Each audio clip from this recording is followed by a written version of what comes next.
This is a Rogue Media Network podcast. Please note that this episode contains depictions of self-harm and suicide. For something a little less heavy, please feel free to check out one of our other episodes.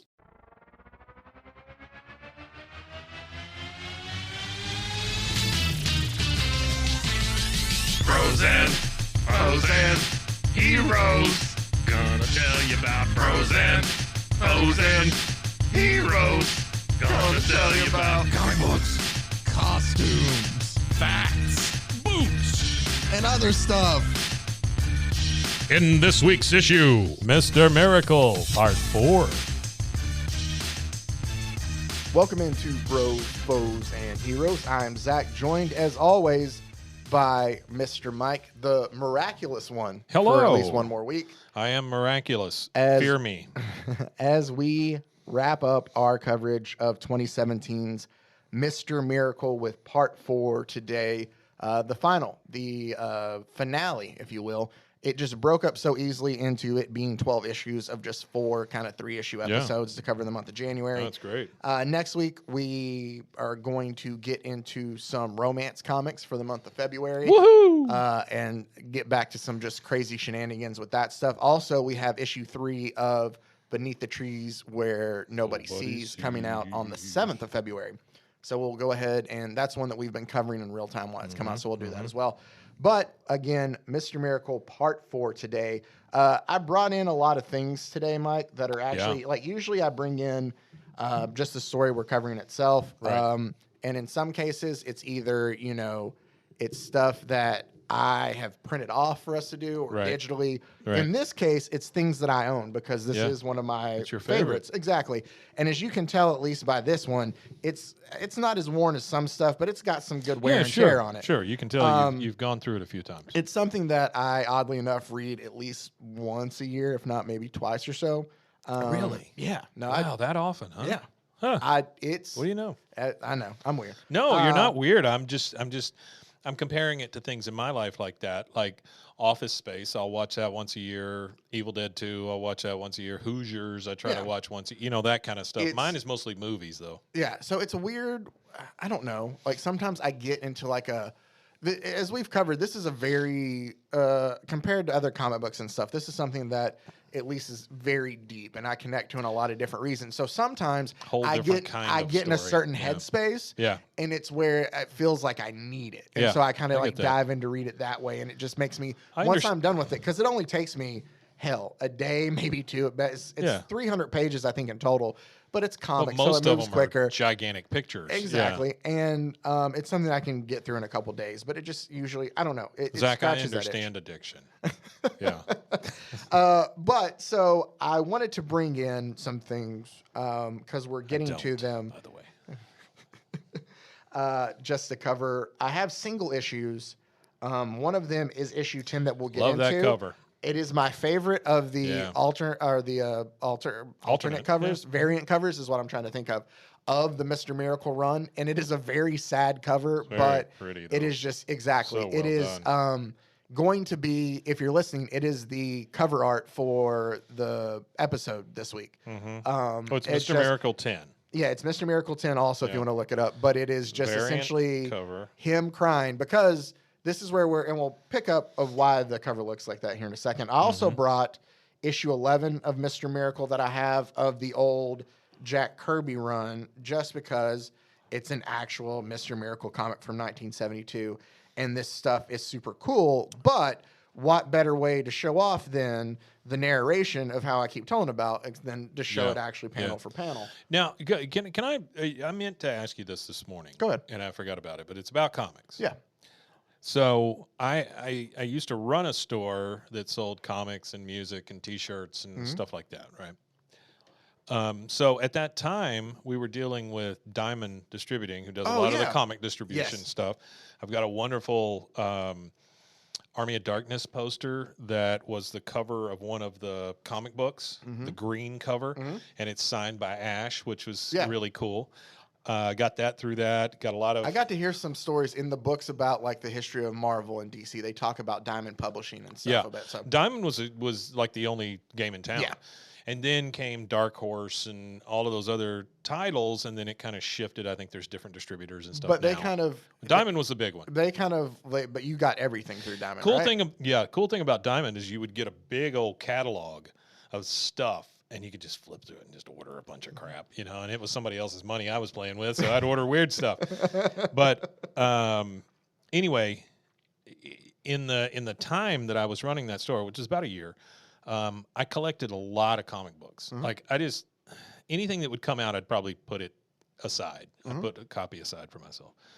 So I have a giant box of comic books up in my attic. Now, I don't know what kind of state they're in or anything, but what I would like to do at some point during the run of this show is bring that box in and let's just go through it. Yes. I want to see what's in it. It's almost like a time capsule of comic books. You know what would be great too is I know that this. Death of Superman thing's in there. That's what reminded me because it's on the back of that. We talked about, oddly enough, the Death of Superman came up just in random conversation today. And we talked about it some, but as it does most Fridays. Oh, for sure. Sure. That's a typical Friday conversation for me. But I was thinking while you were saying I don't want to talk about the Death of Superman. It's Wednesday. It's not only us going through them, but we have special episodes where it's just like pulls from. Oh, I got to rephrase how I'm going to word it because I almost just called it pulls from your box. But, that's not great. But you know what I mean? Like we can just go through and we can find like a random one out of there. Like today we're gonna, here's, we can find the ridiculous out of your collection and cover those for episodes too. Yeah. So I like that. No, we can for sure do that. Another thing before we get into our stories today, and it's the last thing I brought, is the complete for Christmas.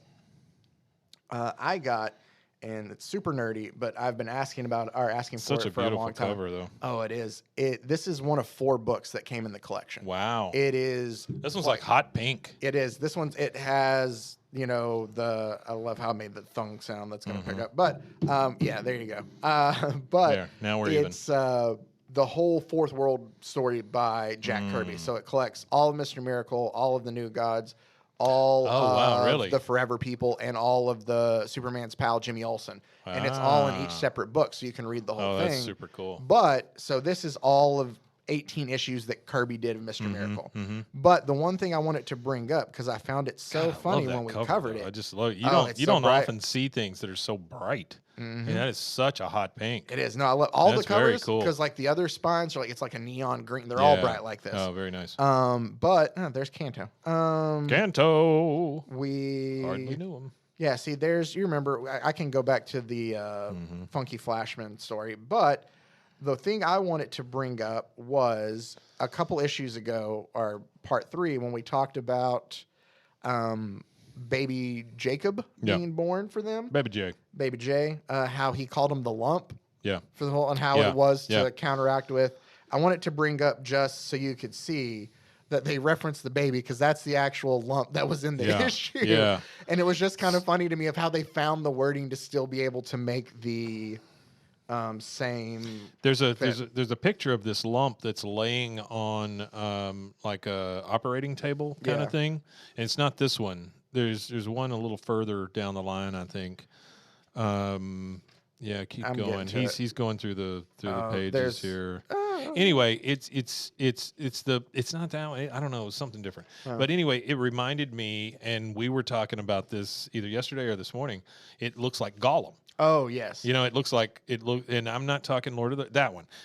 I'm not talking about Lord of the Rings Gollum. I'm talking about the Jewish horror story, basically the Jewish Frankenstein Gollum, and that reminds me a lot of that. It kind of looks like that, like a clay monster. And because it's all one color. It's very poorly defined. You know what I'm saying? I mean, it's a lump. It's a lump. So the whole, again, think of the most ferocious, mind-shattering fright, and it's the same as it was there. Yeah. But obviously, you got to find a way to incorporate the lump. Well, they're using it so you just make it for the baby, and I just found that very cool. All right, so... this just shows that they did their homework. Oh, yeah. Right? They're worshiping at the altar of Jack Kirby. Exactly, here, and it is so great to see.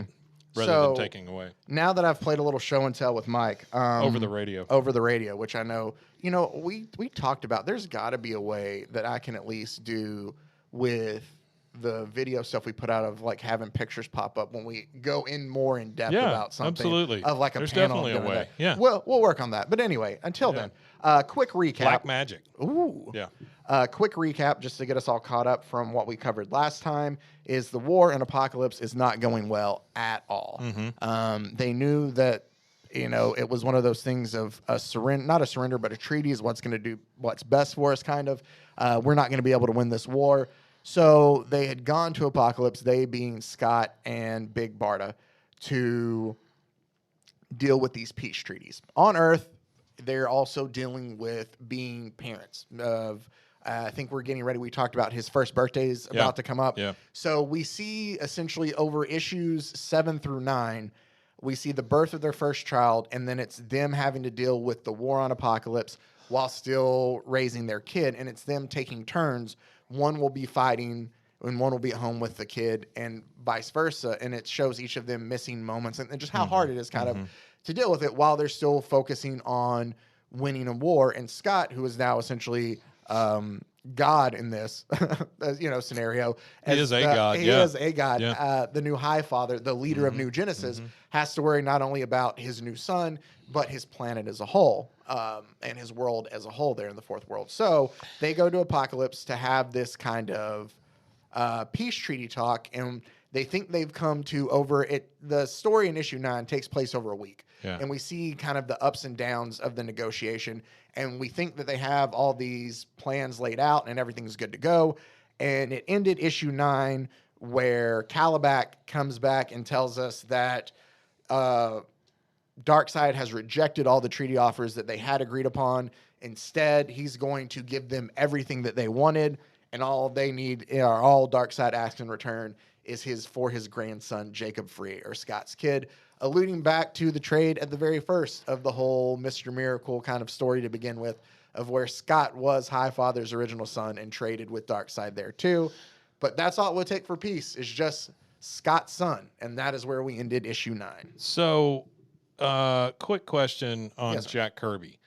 Did Jack Kirby do the Thing? Did he invent the Thing? He did. Okay, because Darkseid looks a lot like the Thing At in a times. cowl. Yeah, in a way. Yeah. Okay. He did. No, Kirby did Fantastic Four, so Yeah, he did the I thing. thought he did. Yeah. Yep, he did Darkseid too. It's funny. I don't know if what the next part, because I just looked down at your notepad, where that has to go to. But he worked on Thor then too. Yeah. So my question was not necessarily about that, but now that you've said that, I do remember that. So it makes it a little closer to what we're talking about. But the wife and I just finished Loki. Have you watched it? So I watched the first season. Okay. So the second season is obviously the end of this story. It's really weird how these stories are. It's not quite the same. I mean, he's got a love interest, but there's no baby and things like that. But when you come down to the God stuff, it's very reminiscent of this. Like, he's forced into this thing. He doesn't really want to do it. He has to become a new thing. All of these things. It's a very good way to tie up the Loki series, and get rid of Jonathan Majors at the same time. But yeah, you should watch it. I think you would appreciate it. Yeah, because it is that's a little bit better than most of your superhero properties. For sure. Loki is really well done. And I'm telling you, the second season is much deeper. Okay. Much deeper than the first one. It also has Long Duck Dong in it. Really? Do you remember him? Yes, from 16 Candles. Yeah. There we go. Yep. What's happening? Hot stuff. And then he was in Everything, Always, Everywhere, All at Once, or whatever. He was in that, whatever the title of that thing is, which I was not a huge fan of that because it gets a little esoteric for me. Okay. But it was still good. Very well done. Too many dildos, but still very well done. You have like a limit of how many can be? I do. Okay. It's one. It's one dildo. You can deal with one. If one it's dildo. two, it's too many? One dildo, one butt plug. Past that, I'm out. It's too many. Yeah, I leave the Too theater. much tuna. Too much tuna. Oh, hello. Oh. Anyway, those are the two things Did I I had tell you- so far. We went and saw, again, when this comes out, It's already have passed. Boys. We did go see Boys. That Mulaney was going to be there too. Yeah, you said that. Yeah, would've loved he to go plays see a lot of Mulaney. casinos now. Does it really? Yeah. That kind of fits. Yeah, it does, especially after the stuff he's been through.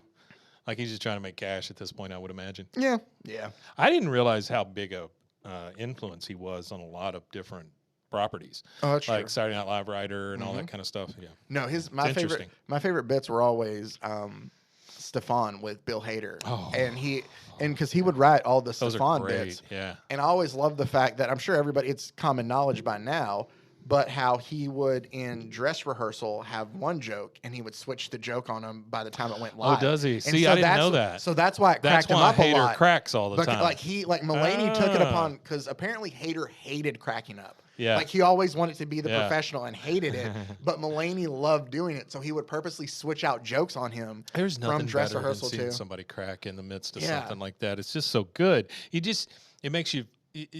It's almost like, oh, there's a sliver of humanity kind of thing. You feel it. Exactly, You but know? that's Yeah. why I always love it so much more, is because when he like it's genuinely him Wow. like breaking. That's when he cool. I does did it, not yeah. know that. Yeah, that's So, awesome. all You right. say it's common knowledge, but it is not. I don't know. It is uncommon knowledge that you have there, sir. Ooh, I'm full of uncommon knowledge. Let's go ahead and get You should see a into. doctor. Let's go ahead and get into my favorite issue of this entire series, and maybe just comics in general, and that's issue 10 here of Okay. Mr. Miracle. We talked about the variant cover. And we're doing 10, 11, and 12. We're doing 10, 11, Okay. and 12 to close it out here. Got it. There's the Nick Darrington cover, which is absolutely fantastic. That's the one that I think looks like the Thing a Yeah, lot. of just a black background with a very menacing looking dark side on it. That's great. It almost looks like an X-ray or a Yes. you know, It's like night that vision negative- goggles yeah. or something like that. Yeah.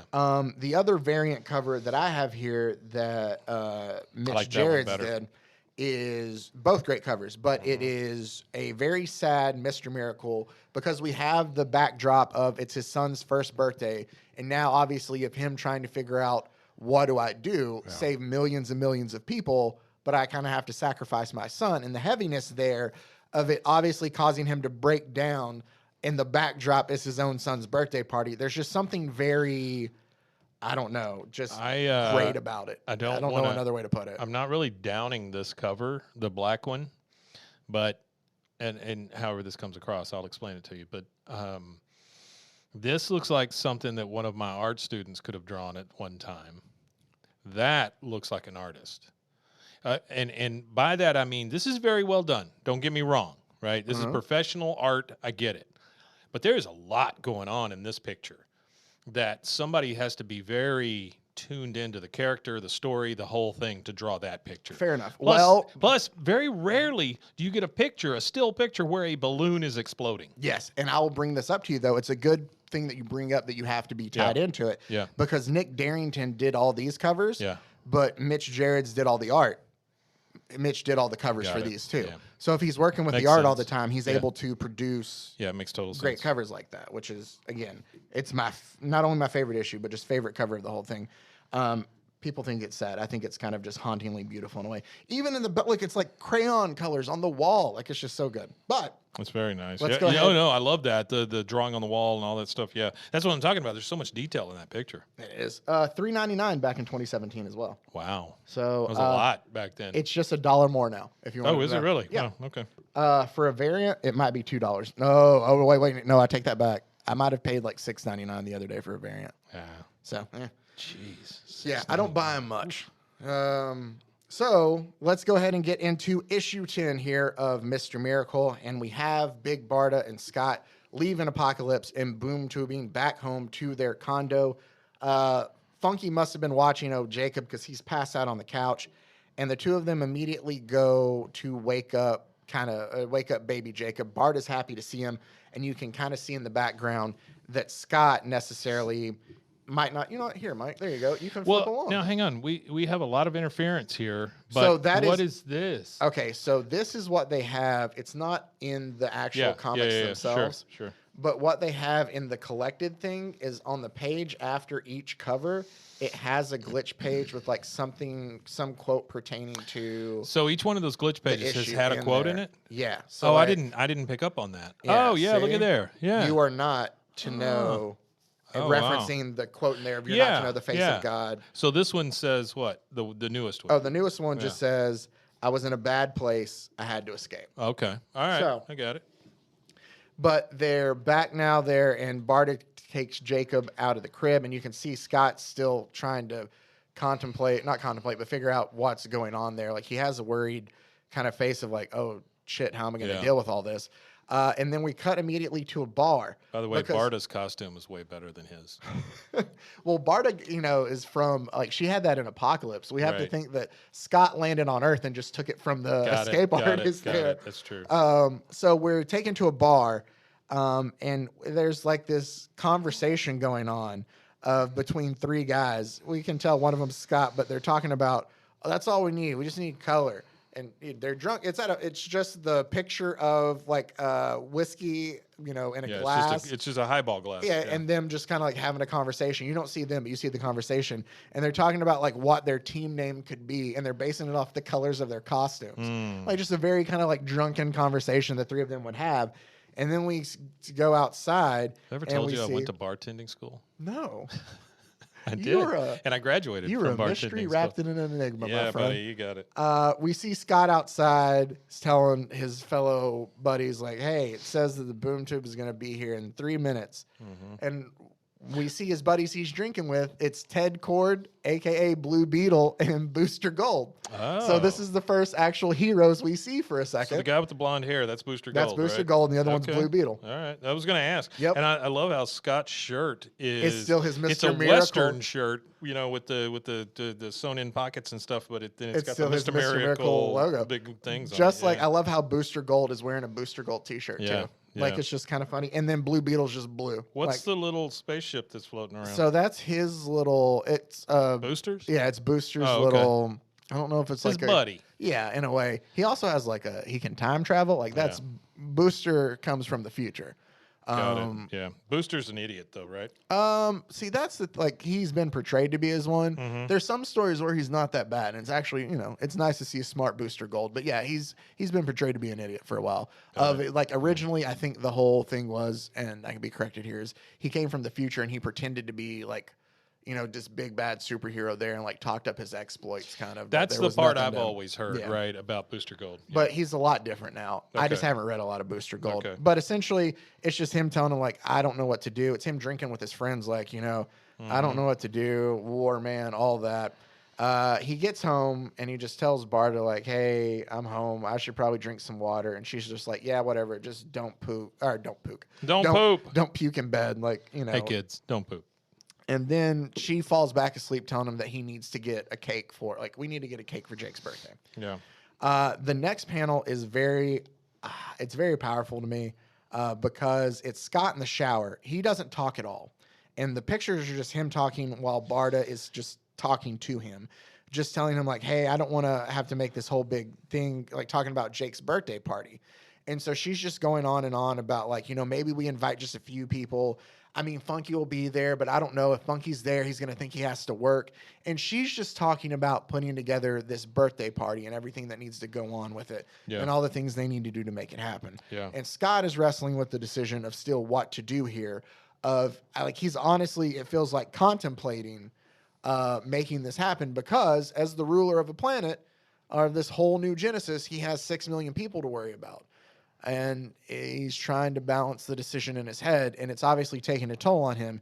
As while she's saying all this, he just kind of has a breakdown again by himself, quietly in the shower. Yeah, he's like in the fetal position at the end of this thing. With the shower still going on. It flashes then forward back to everyday life of him going to pick up a cake, and he's like, "Oh, let's make it a Batman cake," because he loves Batman. Yeah. Tell me about his shirt real quick. Sheriff of Babylon. Yeah. It's another Tom King series. Oh, is it? It okay. is. Yeah. So all of them, if it's not a character, or it might be something that Mitch worked on. Yeah. But if it's not a character you know of, it's either something that the two of them, because there's one coming up, Adam Strange, that the two of them worked on after this. Well, I mean, I assumed that's what that was. But it's another Tom King series. Okay. And he's just telling him like, hey, have it say happy birthday for Jacob with an exclamation point. And she's like, all right, when do you need it? And he's like, well, I don't know. We have a work thing on Saturday. And then his birthday is going to be on Sunday. I don't know if we're going to do it that Friday. Like, he's trying to figure it out as he's sitting there talking to the cake girl. And then we just flash back to them at the condo. and Scott's laying on the couch, and Barta comes back in after putting baby Jacob to sleep, and she's telling him like, man, if he naps less, maybe he'll go down quicker. Just typical, Yeah. kind of like we finally got him down. Yeah, He's it's just finally parent asleep. talk. Yeah. And she's like, man, I guess we're effed either way, though. Mm-hmm. And Scott has looked off into the distance. He's distracted, and he just goes, the war. And she immediately just hops up. She doesn't want to talk about it. And she's just like, no. And he goes, well, we at least have to talk about it. I mean, it needs to be discussed at least. And Barta just punches the poster that's hanging up behind Scott, kind of shocking Scott. And it awakes the baby, to which she just leaves to go take care of the crying baby. And we get a nice little, close-up of all the broken glass there on the couch. We flash to Scott in his car, stuck in traffic, heading to go run errands. And he's talking to, I'm trying to find, Pathseer, who is someone who can, kind of tell the future. Sure. There on New Genesis, and he's Pathseer. Okay. And he's kind of asking him, he's like, review everything, like, tell me, like, what are our chances here, right? Mm-hmm. And he's telling him, like, you got to understand, like, the interpretation of the blazed oracle takes some time. Like, it's basically trying to read the face of God. It's very delicate. Like, you can't just have me hurry through this to give it. And he's like, all right, and he tells him, like, your father and your brother. And Scott cuts him off again. He's like, he's not my brother. Like, every time it kind of comes up, even still in death, he's just like, he's not my brother. And he's like, yes, High Father. It's an awkward moment. And he's telling him, like, look, I'm about to run in somewhere. I just need to know, as close as you can tell me, what are our chances? And he goes, well, according to the oracle, in regards to the war, it appears all will be lost and all will suffer sadly. So Scott realizes he's losing the war, essentially. Mm-hmm. It's either if I don't give up the baby, we will lose eventually, and everybody kind of will, perish that way. Sure. Or he realizes that that's the only way to win, he seems now. So he's buying stuff and decorations for the party, and he's talking to the cashier, and he's kind of distracted. And I just kind of love, like, in this point, like, he knows what Bart is going to say. He knows how everybody else is reacting to it, but he wants another opinion. So why not ask the cashier while, he's checking out? And he's like, hey, I got a question for you. Like, there's this war I'm losing. Billions are going to die. I can stop it, like, and, maybe even win it, really, but I have to surrender my only son. And the guy's just still scanning, and he's like, oh, okay. He's like, oh, that's tough. Yeah. And he's like, so what should I do? And that's what the guy goes. He's like, yeah, that's tough, man. I guess the way to look at it is if it's like life needs more happiness, right? So the whole point of it is to maximize the happiness for the most people. And he goes, it's not like quick pleasure or whatever, but a deep, meaningful bliss type thing.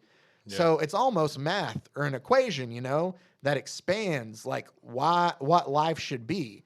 Like a life equation, man. It's just funny that he's like, telling him essentially about, he goes, but the thing is here, like, if you just put your decisions into the equation, to work it out for you, it'd be easier. So if it increases happiness for the most people to end the war, go for it. But like, if the happiness you lose for the kid is less than all those people not dying, like, go with that. Like, he's just essentially telling them, like, Yeah. And Scott realizes, like, go with whatever creates the most happiness. Exactly. And he's like, okay. And so after he says that, he's just like, are you a rewards member? And he's like, no, I'm not. And he's like, oh, you want to sign up for be a rewards member? Nah, I'm good. I'll just pay the normal way. And he pays. And it's just this whole conversation. He's like, it'll be once when you're done. He's like, all right, great. And the guy goes, should get a rewards membership. It's like free money.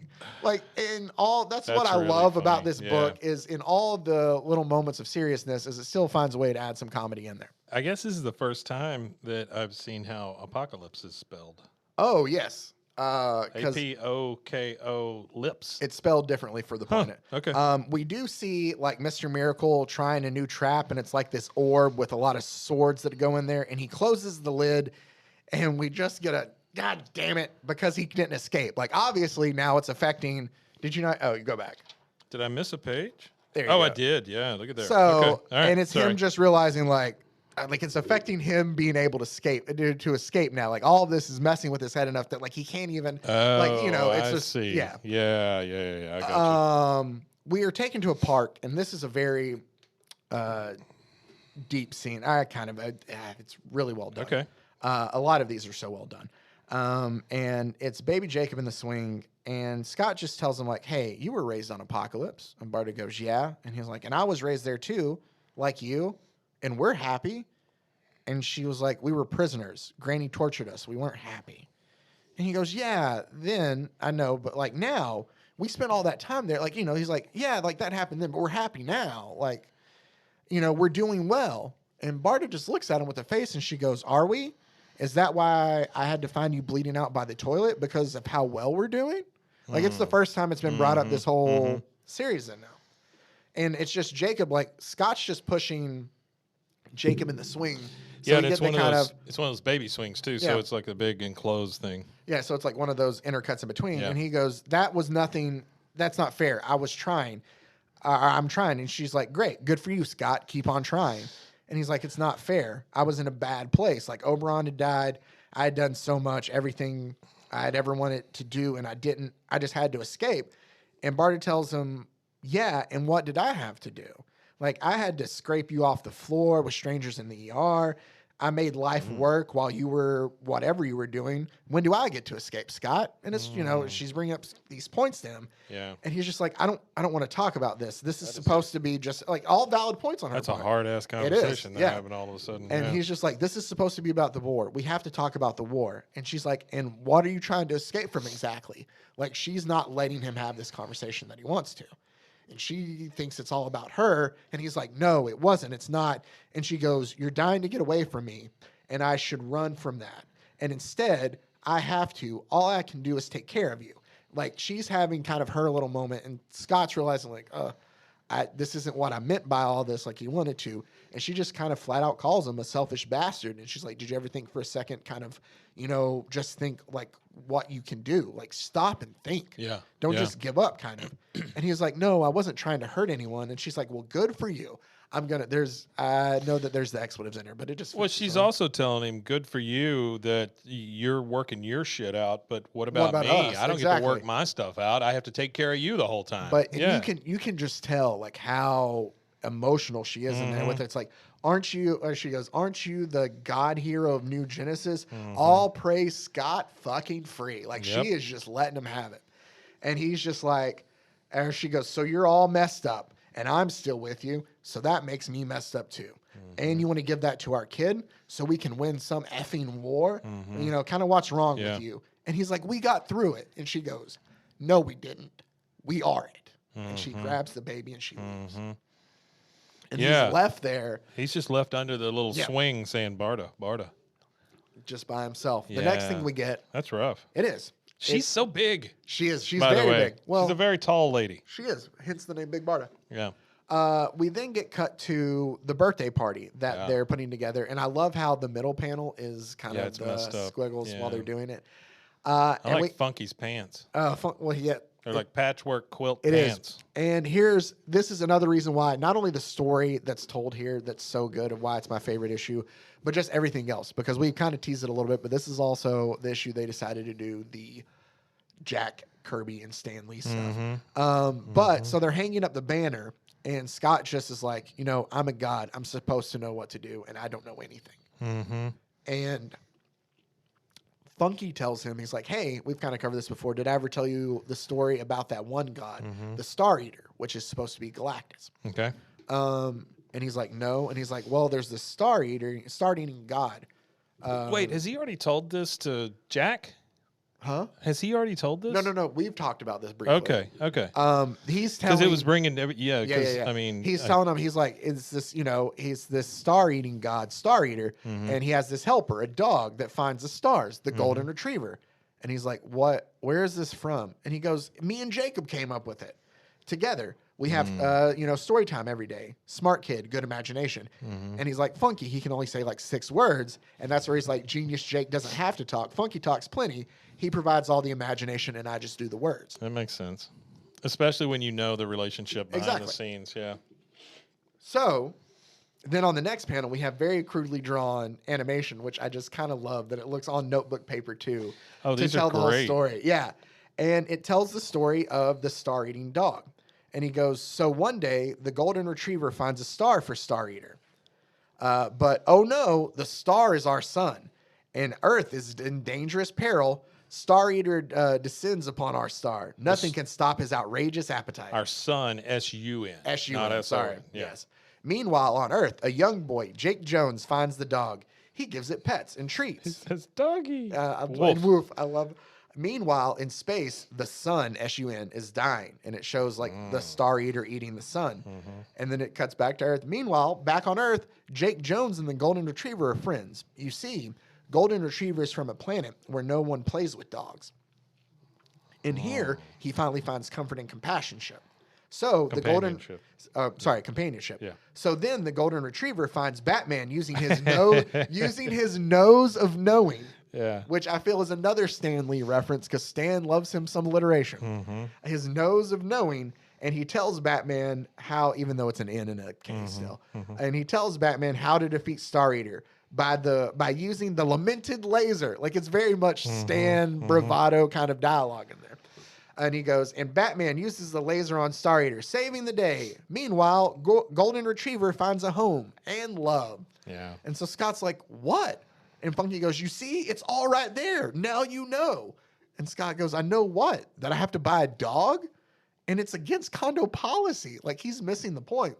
And he's like, plus, I'm still maybe kind of thinking of trying to convince Bart to sacrifice our son. Like, I don't think, what am I going to do if I give up the kid? Then I'm just going to have a dog. I don't want a dog. And Funky tells him, no, what dog? No. Now you know the meaning of life. And Scott tells him, he's like, Star Eater, the Golden Retriever, and Jake Jones, that's the meaning of life. And Funky just replies, Excelsior. And he's like, I'm sorry, Funky. All that nonsense, it's nothing. It's just your story. And he says, no, boss, I told you, it's not my story. It's Jacob's story. And isn't that something special? Yeah. Yeah. That's cool. So, sorry. No, you're good.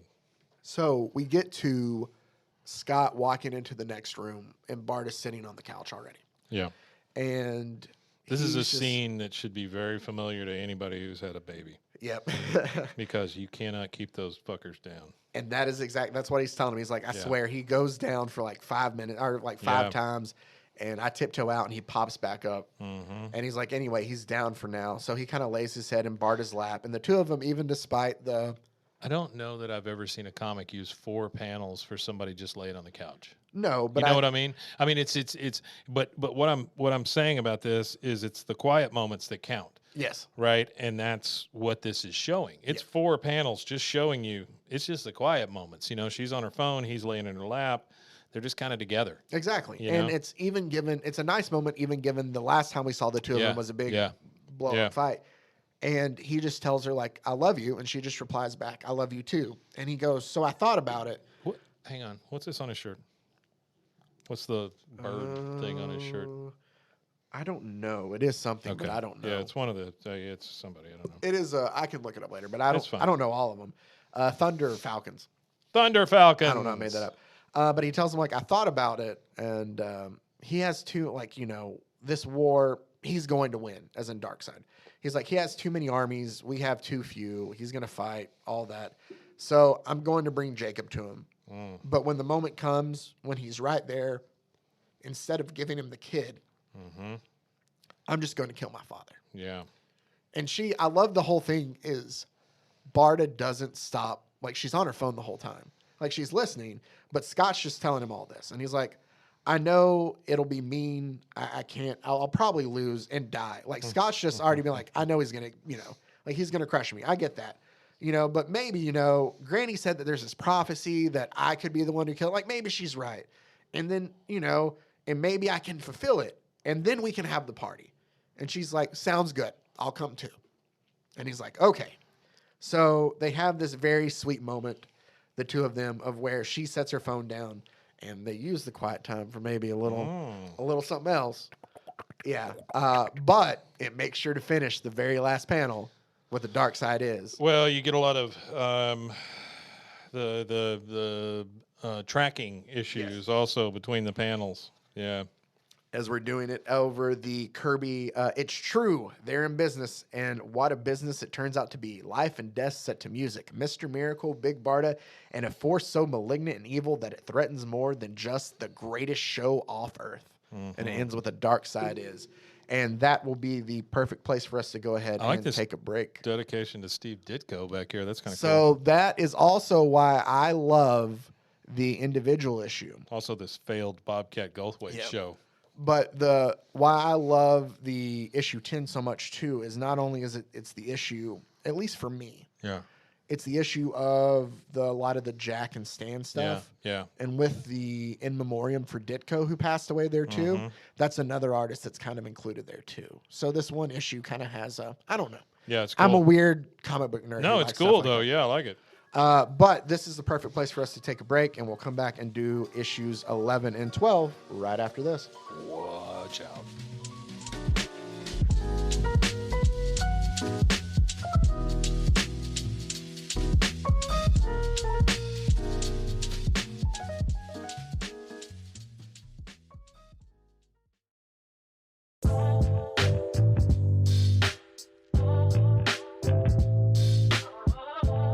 And welcome back in as we wrap up part 4 of Mr. Miracle here on Bros, Foes, and Heroes. And we pick it up with issue 11. And what we have is our favorite thing, another veggie tray. The veggie tray, yeah. Right? I love the veggie tray. But we have, it looks like Mr. Miracle and Big Barda dressed up. Do you like the veggie tray in the comic? In the or comic, do you I don't like it in actual real life. Okay. No, yeah, I was going to veggie say. tray. Yeah, it's a stupid tray. Yeah.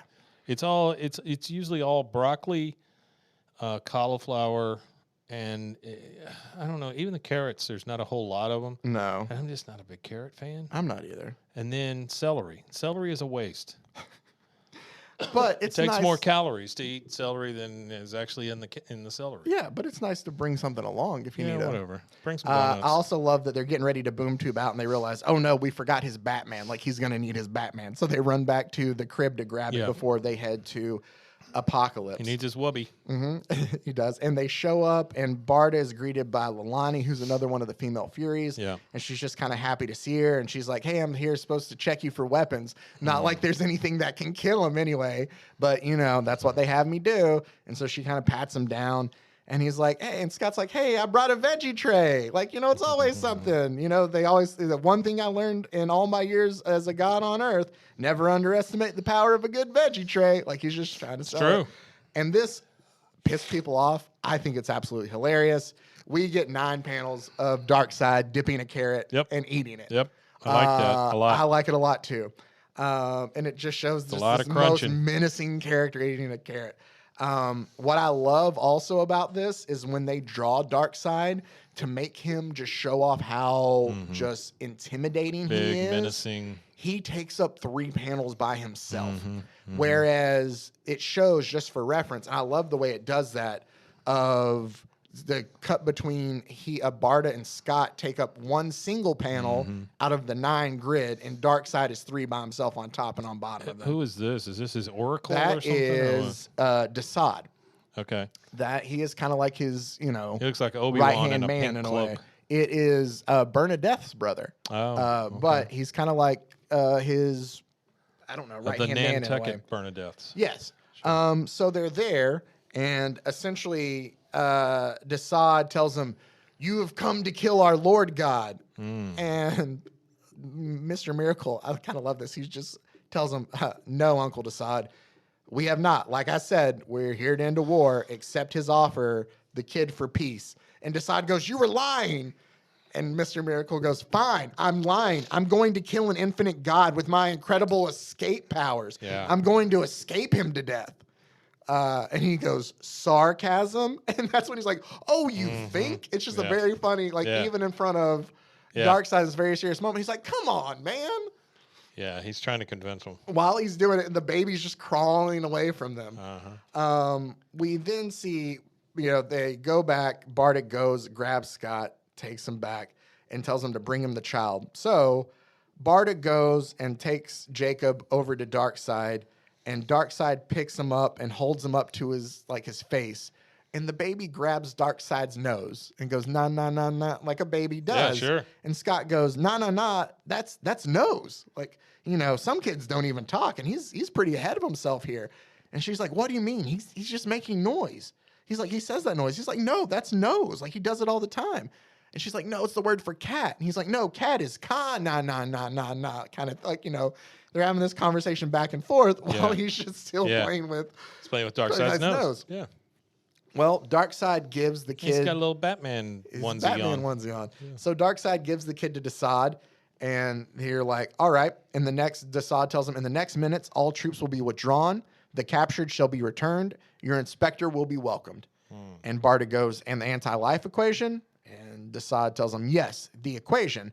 Obviously, you might recognize that the equation itself is knowledge, so it's not like Darkseid can unlearn the equation, but to be able to make it useful, he has to have both eyes to use what they call the omega beams, which are like these little lasers that he kind of shoots out of his eyes. They're making it sound like that's how he's able to use this to take away free will. Gotcha. And so he needs both of his eyes to do this. So to make that work, he can't unlearn the equation, but he can make it to where he can never use that again. And he rips his own eye out. Wow. Like, just very much not even phased by it. What a guy. Yeah, just not even phased by it. Just rips it out. So he won't be able to do it anymore. So he won't be able to use the anti-life equation. And he tosses it to Barda, who catches it and just crushes it immediately in her hand. Crushes his eye. Smushes it just right there in her hand. And she's like, It's not, and by the way, anybody listening, that's not good for your eyes. No, it's not. Yeah, don't do that. So Scott says, that's our side. That's your side. I guess we got nothing else to say except, can I say goodbye to my son? And Desaad tells him, like, all right, briefly. And Scott goes over and, like, grabs, and he goes, Jakey, you won't remember what I'm saying. I don't remember what my dad said. If I did, I think I'd hate whatever words he used. But deep in me, when I was in places I couldn't get out of, sometimes I thought I felt it. Someone out there beyond at the end of it all, maybe someone loved me or maybe someone loves me. So don't think about this, buddy. Don't remember it. Just kind of know that your father, that I love you, Jacob Free. And he goes, da, as he picks him. And he's like, I love you so much. And he holds him close. And then you see him go, okay, honey, I got him. And about that time, Barda flips up the stroller that they have there. And there's this device underneath it that just shoots this giant energy beam, for lack of a better term, at Darkseid. Green energy beam. Zap. Lots of just light. Yep. And she goes, hey, Darkseid, you know what Scott and I do like every day of our damn lives? We go all over the world and we look for the most dangerous shit in the universe just to see how we can amaze an audience by getting around it. This gun, it powered an energy taken from the Miracle Machine. We haven't really figured out what it can do, or how to use it. It was too powerful for us. Like, whatever we put in front of it, even a shield, every tool, all of our trades, our tricks, everything, test after test after test. Nothing stops it. Nothing slows it. Nothing survives it. In other words, you motherfucker is what she says as she hits him with it. And she goes, there is no escape. And so she thinks that she's going to be able to kill him with it. Yeah. And Darkseid eventually starts picking himself up to Barda's shock of where she's just looking. And he fights his way through the beams. And it's so well done as you can tell by the shadow that he's standing above Barda. Yeah. And it's just a Darkseid is. And I love the way they do this. It's like he's so omnipresent that he knows it's in the comic book, and he just goes, yes, I am. It's a fourth wall. It is, and it's done really well. Yeah. So as Barda is now just a bloody pulp kind of in front of him, we then see him turn to Scott, and Desaad is telling Scott, like, you violated your agreement. Because of this, our Lord God has decided to redeploy all of his troops. He's going to execute all the prisoners. He regrets to lose his eye, but he believes that he's at least found a replacement, and that's your own. And he walks up, and we see like another of him just staring kind of down over Scott, and Scott just gives him a nice just F you. And the two of them, like, Darkseid is swinging at him, and Scott is trying to duck out of the way because he's holding his son. And we get you're a disappointment scot-free. You were given the greatest gift one can receive. You were given pain. Pain makes you steady, strong, able to conquer rule. But what did you do? But what did you do with all your pain? Performed, married, bred. What a waste. What a pity.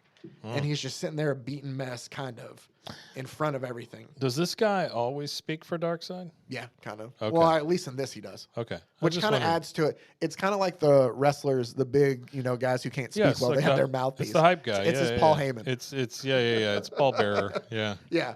And so, like, Jake is crawling towards Mr. Miracle, and he's like telling him, like, no, it's okay. Because he's like, Dad? And he's like, it's okay.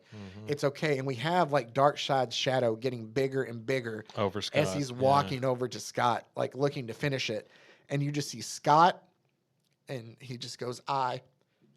And she goes, Scott free. And he tells her that he can't. Yeah, but she's there just she's, like, bleeding out. Yeah. But very much so, like the very first issue, she just tells him to stand. And he replies with standing. And out of the veggie tray, he pulls a Farron knife. And so as he pulls it over, he jumps up, and all he can say is it's over and over again as he is stabbing Darkseid in the face. It's just F you, F you, F you. As it's sitting there, he tells him, he's like, you know what? He goes, you know what that is?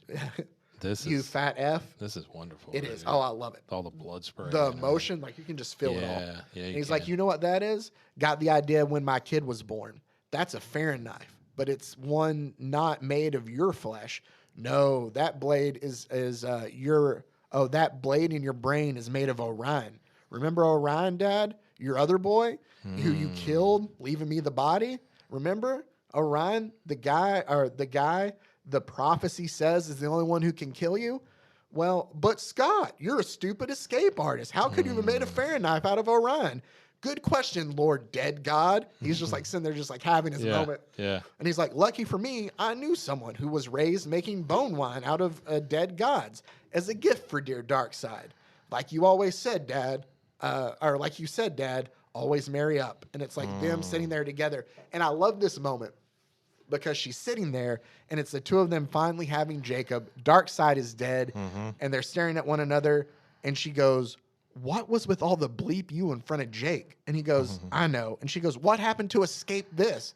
And he's like, I was in the moment. They were practicing. Yeah. It. And she goes, I thought we agreed on escape this. And he's like, I'm sorry, next time. And she goes, next time you had to swear in front of Jacob? And he's like, oh, and you didn't? I heard you. And she's like, that's different. And he's like, how is that different? So they've just killed Darkseid. Yeah. And they're having an argument about how much he's cut. They're not even really having an argument, but it's almost like it's just we're in this fantastical situation here. And now let's just talk about regular shit. Yeah, she's like, his first word's going to be the F word. And he's like, he already had his first words. She goes, I hope you're effing happy. And he goes, well, I am effing happy. And that's just kind of how they end it. But we hear Mr. Miracle, congratulations, away like off panel. And it says, you have prevailed. You have slain the devil. You have seen the face, embraced fear, mastered fear. And you have seen love, embraced love, been mastered by love. And he throws it off. And it's Metron from earlier. It's not Desaad. And they're like, what are you? And he's like, you challenged the unchallenged, like you dared to the trap of death and you escaped. And now, my son, it's time for you to look upon the face of God and hear your cheers and take your bow. Where you are is not where you should be, scot-free. And it opens up a panel. Oh, wow. And what it is it is all the DC characters at that time. So we've been in a world where there haven't been a lot of characters. Yeah. It's been like its own kind of standalone universe. And this is him just showing like, hey, you think you're like the only, like there's this world out there with all these other heroes. There's Orion. There's I didn't Superman. know who that was. There's Wonder Woman, Batman. Superman's neck is gigantic. Yeah. Supergirl. Big Bart is there. Flash, Green Lantern, Cyborg. Green Lantern. Stupid Cyborg. Martian Manhunter, Supergirl, Nightwing, like they're all there. Yeah, Superdog. Yeah. He's just actually telling in them. there, yeah. And it just ends with them both just kind of like Scott just in awe staring at everything there. and it ends with him just kind of not knowing what to make sense of it and him eating a carrot. So he basically just got accepted by the entire DC universe. Like he's telling him, right? like all he's the like heroes he's like, and stuff. hey, yeah, this world here, like Yeah. you It's not where passed- you're supposed to he's be. like you Yeah. passed this. Oh, it's like Is you that what? passed this. Is You that, can now and go. and do we now understand why we're getting all that disruption, So or is that coming?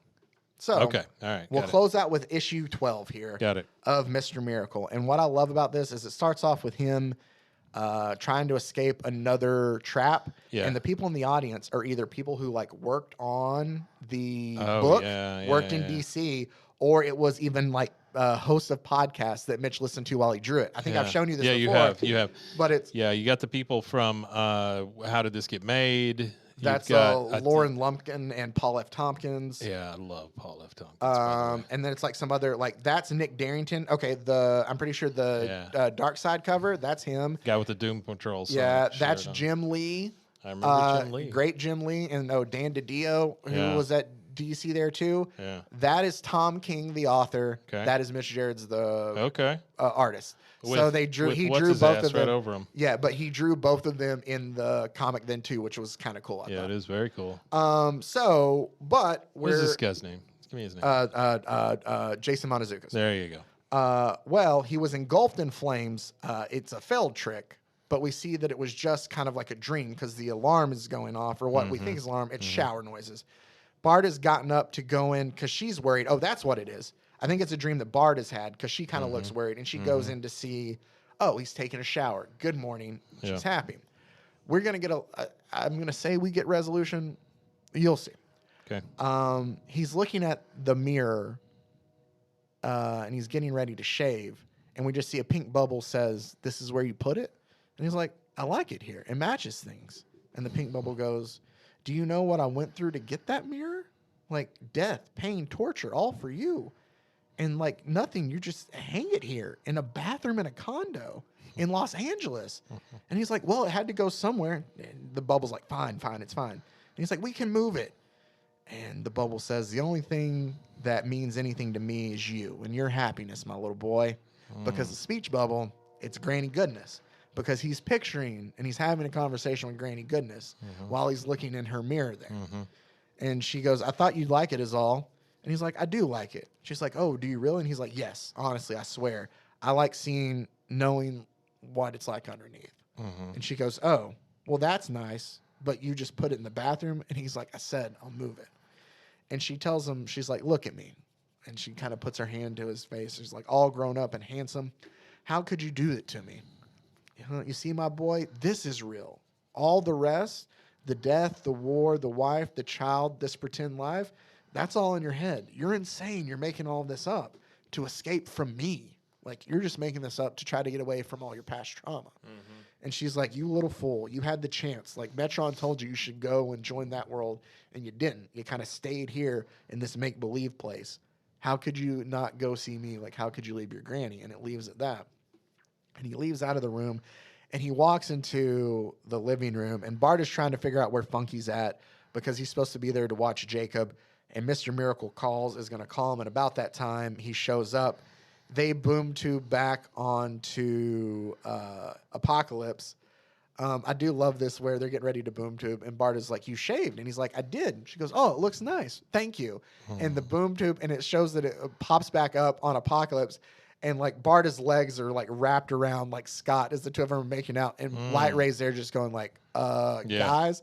And he goes, "Should we?" And she just goes, "Shut up, Light Ray." She still doesn't like Light Ray, which is kind of funny. We get a match of where they're now there, and it's Barda versus Kanto. And Kanto's like, "Hey, I'm honored for us to start this new season of war," because that's just what we do, is we're just constantly warring. But now King Calabac, because it's not Darkseid, Calabac is taking over. Who's Calabac? Remember the like furry looking guy with the glasses? Oh, okay. Yeah. Yeah. And he's like, he sent me God, to do. she looks like Galactus. She does. And he's like, "All right, sent me to do battle. All right, let's fight." And so the two of them fight. And Barda just, is kind of fighting Kanto there. And Scott's sitting on the sidelines with everybody else. And Forager's talking to him now. Remember Forager, who was killed in issue 3. And he's like, "What can I say, man? You're in hell." He's like, "You killed yourself. You died. You went to hell. You had to escape. And you actually found a way to escape. And you decided not to. So now you're just like in hell, man, forever. Like, that's what this is. He's like, you should have gotten out. It's miserable here, man. All it is just death and fire. Look what happened to me. He's like, I'm telling you, there isn't much hope down here, if any. And Scott's like, I know, I get you think you, or he's telling him, like, I know you think you can fight it. You think you can just punch and punch and punch and it'll be okay. That this devil has to fall eventually, but just don't really get it. This devil came after the last one. And after this devil's going to come another one. So, like, hell doesn't It's get never any ending. better. Yeah. Yeah, Sure, he's sure, like, it's sure. never over, okay? Then we cut to Scott and Barta at a hospital room, and they're having another ultrasound where we find out that they're pregnant again, this time with a baby girl. So this is the second time. This is the second Okay. time now. All right. With a baby girl that they're going to name Rosalind. Okay. Rosalind was the name of Jack Kirby's wife. Oh, wow. How cool. They say it as they're coming out. She's like, what about Rosalind? Shit, Rosalind it's the 9 gold. panels of a sonogram. Yeah, I do love where they're talking about, it's a girl. Congratulations. What? Really? That's awesome. I mean, awesome. Is everything? And the nurse goes, Yeah. well, we're going to do measurements today, but she looks good. If anything, she might be a little big. There you go. So, and like as Bart is leaving, she's like, what about Rosalind the Gold? That was my grandmother. Like, she's really cool. So, like, they throw it in there, but Rosalind is also Jack Kirby's wife's Right. name. Gotcha. But as they're coming down the elevator, Scott sees Orion. And Orion talks to him, and he's like, Darkseid's gone. I am gone. You are High Father. You have the family of your dreams. You're in heaven. He's like, you killed yourself, went to paradise, tried to escape, found a way, decided to stay. I can't think of, he's like, I can't say that I blame you, brother. And that Scott just kind of turns and goes, I'm not your brother. And he goes, but I can say I am disappointed in you. I thought life was supposed to be the challenges, the struggle, the moments before the bow. If everything is easy and nice, like how now everything is easy and nice, you might as well be dead.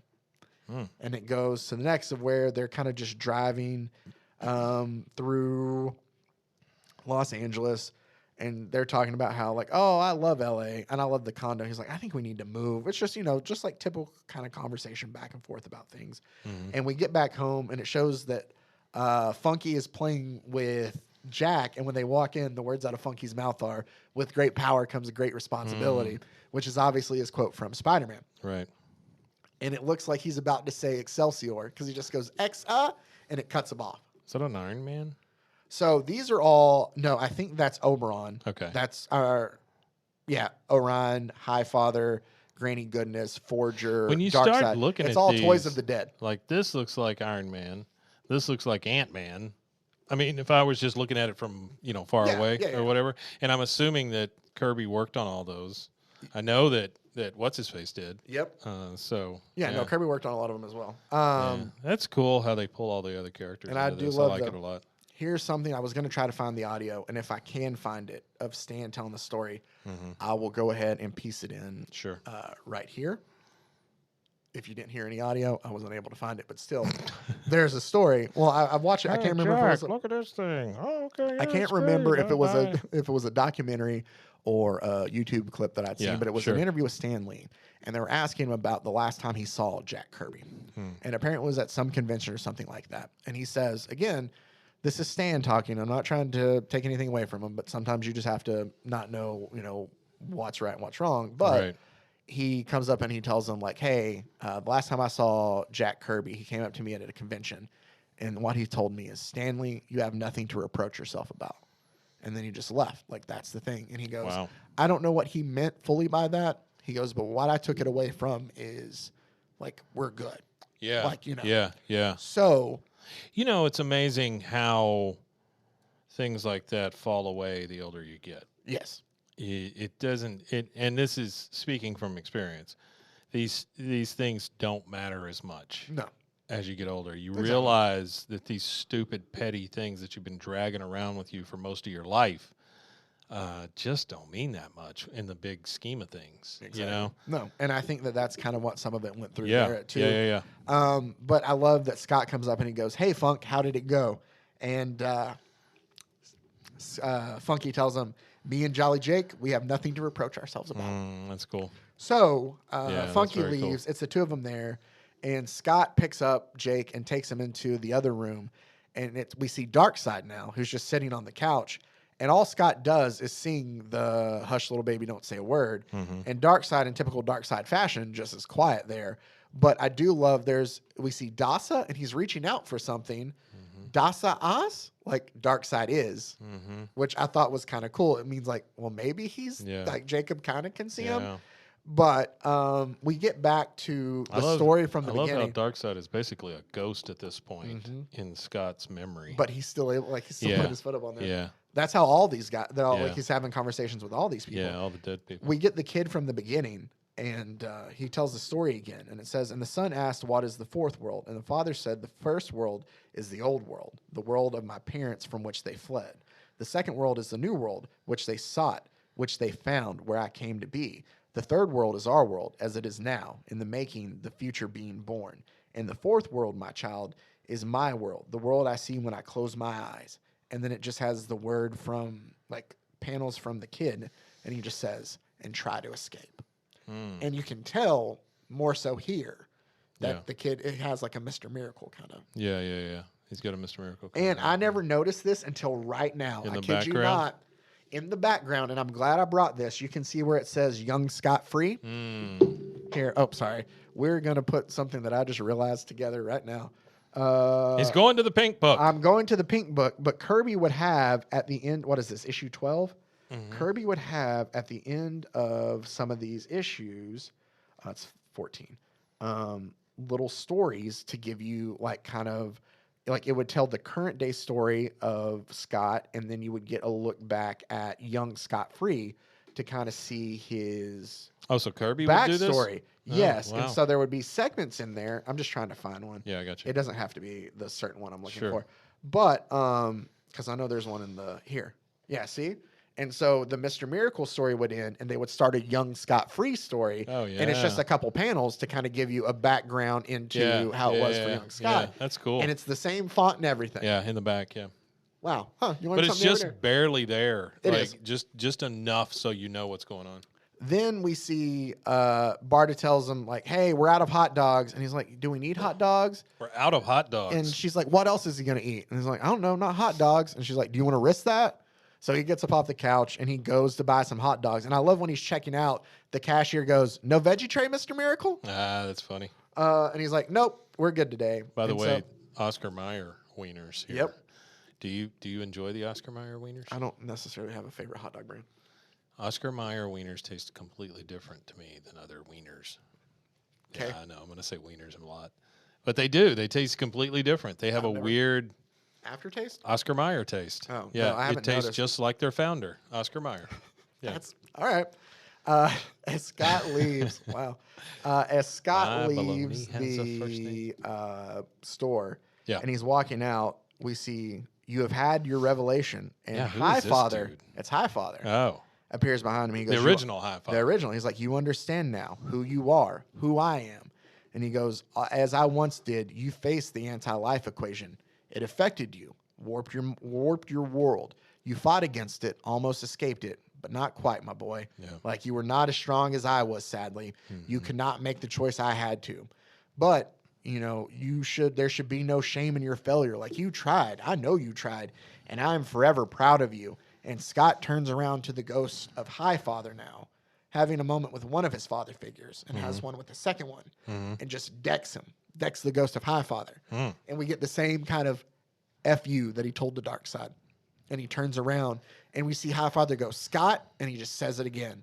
Just F-U. And he's like, Scott, can you not comprehend who I am, what I did for you? You hear me, boy? I am your father. I am your God. He's like yelling at him, and Scott's just not even paying attention, just walking away. This is going to be the one that gets me. Coming up. So we get intercut of like them cutting up the hot dogs, and it's Barda and Jake playing around, and while she's feeding him, and he's making a mess. Yeah. And it's just a nice, sweet little like kind of home life. And then we go downstairs to the workshop, and you see Those Will Kill You, and it's Oberon smoking a cigar, and Oberon goes, well, what are you going to do about it then? And he's like, or he goes, what are you going to do? And he's like, you could quit, exercise, live longer. Those are things you can do. And Oberon tells him, what do I need more of life for? He's like, I had a good one. You know what I mean? He's like, I saved the world, made people clap, saw you marry the best girl. Like, I'm good. And Scott tells him, but Oberon tells him, he's like, hey, but like, how are you doing? Even though it's the ghost. Can I ask you a question real ahead. quick? Go back. Yeah. So this baby's eating these hot dogs. I don't know where the, yeah. It's like he's eating blood. It doesn't say. There might be something else he's eating there with it. Yeah. But, and so he has this moment with the ghost Oberon, and he tells him, he's like, I think I did everything wrong. Like, I should have escaped. I shouldn't have escaped. Like, he's like, I just did everything wrong. And he goes, it's okay, kid. He tells him, Scott, listen, you know, that world that you saw with all the other continuities and crises and all the things that never make sense, you know, the world full of superheroes where everything always ends up hunky-dory. He's like, you think that's more real than your wife, your kids, all that. And he's like, I'm sorry, kids, not kid. And he's like, oh, you know? And he's like, yeah, no, I know. Yeah. And he's like, I heard, put a big smile on my face. Oh, that's cool. And he tells him, he's like, kid, it'll break your heart. Can't escape that. But if you're good, if you stay good, you'll know there's someone out there who'll help you put it together. Yeah. And so he leaves talking to Oberon to go back to Barda. And he sits down next to her on the couch. And it's kind of reminiscent to the scene we got earlier of her on her phone while he sits down next to her. Right, sure. And he's just talking about, like, you know, hey, it's, you know, What's on his shirt? This is Adam Strange. That's the next series they worked on together. Okay. Because from here it looks like a lobster bib. A lot. I thought he was wearing a lobster bib. It does kind of look like that. Yeah. But so he's just telling her about this dream he has about, like, he could see the face of his father and the face of his father's father. And Jacob looked like it's this real kind of, but he tells him, like, you know, going through all this, like, I'm not scared for some reason. Like, I feel calm about it all now. And so our very last page, she just asks him, is like, you want to watch something? And he says, sure. Where's the remote? And he's like, great. I forgot. Funky told me Jake put it in the dishwasher the other day. Like, we don't have it. He's like, you know, so I guess I got washed. I meant to run to the store today, but with everything going on, like, I'm sorry. And Barda just kind of stares up and she goes, dark side is just kind of, you know, and Scott goes, yeah, I know, but we are too. And so it just ends with, she goes, scot-free, Mr. Miracle, what is wrong with you? And he says, I can always escape. And she goes, can you now? And she goes in and she kisses him, and we get distortion on the very last page. And it just ends with, the Mr. Miracle series will not be continued. It's new, and I don't know why I'm getting emotional about that. Sorry. The Mr. Miracle series will not be continued. Its new and thrilling successor will be soon on sale. Look for it. And then just has a thank you. And that is our story. So also, real quick, you know the picture that she busted out? Yeah. It's a good thing I brought this for you, too. The picture through the whole story is the poster of the very first issue of Mr. Miracle. It's the cover of it. Okay. Which is that one right there. It's been that cover the whole time. The picture at the very end, before, that's the new one there, that's obviously been put up since Barda broke the other one, is the very last issue of Kirby's run. Oh, yeah. Look at that. That's cool. So, here's what I'm taking away from this series. Okay? And you tell me if I'm even close. Okay. This is a guy and a girl who are in love. They want to have a normal life, but this superhero shit keeps getting in the way. The planets keep getting in the way. But ultimately, it's a story about people trying to stay in love, stay together, do normal life shit, and everything gets in the way. And it's about what's important and what's not. Yes. Ultimately, right? I think that is part of it, yes. Okay. There's a lot. That's what it feels like. It feels like we're being told that, you know, superheroes are great and all, but that's not what means anything. No. Yeah. And that's kind of what I love about it, too, is just how in all that fantastical world it's able to do that. But also just there, like, for me, and I know it's different for a lot of other people, but for me, like, there's just a lot of things that I can relate to with certain relations, because we get to kind of look at just mental trauma and mental health and all that then too, of Scott's that he's dealing with too. Not only the relationship between the two of them, but like having to deal with, I would think that, I feel like it's, for me on a deep level, it's him dealing with his childhood trauma in a way that connects to me in a lot of ways. And the story is just really good all the way around. But there you go.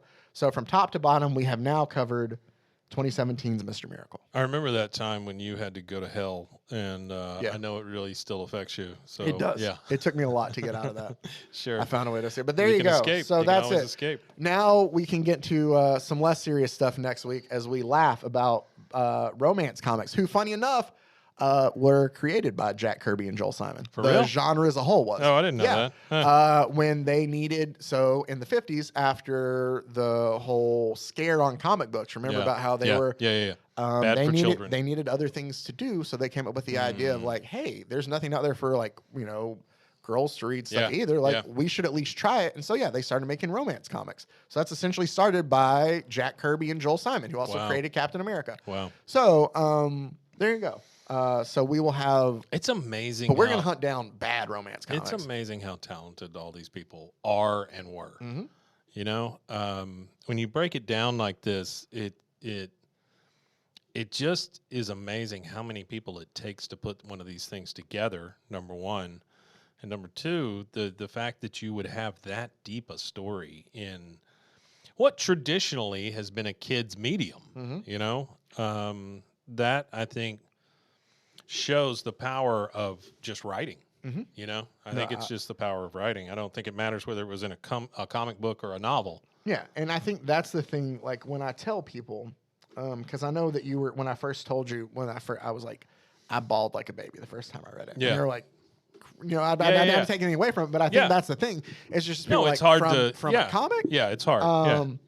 But it is just. If you don't know the story, it's very hard to fathom. Well, and that's the thing, something too. like that would bring you to such an emotional state. I should try to see if we could get one of them on at some point. Oh, I'd love to. I've never. How come we've never? That's I don't know. For a different time. Why we've never had guests? Yeah. Well, because they'd have to talk to us. That's true. That's true. Anyway. That's a big one. All right. Well, that's the perfect place for us to go ahead and wrap it up. As always, we appreciate you guys taking the time out to listen. Make sure to check out the Rogue Media station or the Rogue Media Network family of podcasts. Check out our station, Woo! RogueMediaNetwork.com. And until next time, stay safe, everybody. Hey, by the way, thanks for all this. Thank you. This is cool. Thank you. I really enjoyed it. And I know it was tough. Yeah. So thank you. Well, thank you. Yeah, very good. Very good. And by the way, Golly Con. Frozen heroes. Gonna tell you about frozen heroes. Gonna tell you about. This has been a Rogue Media Network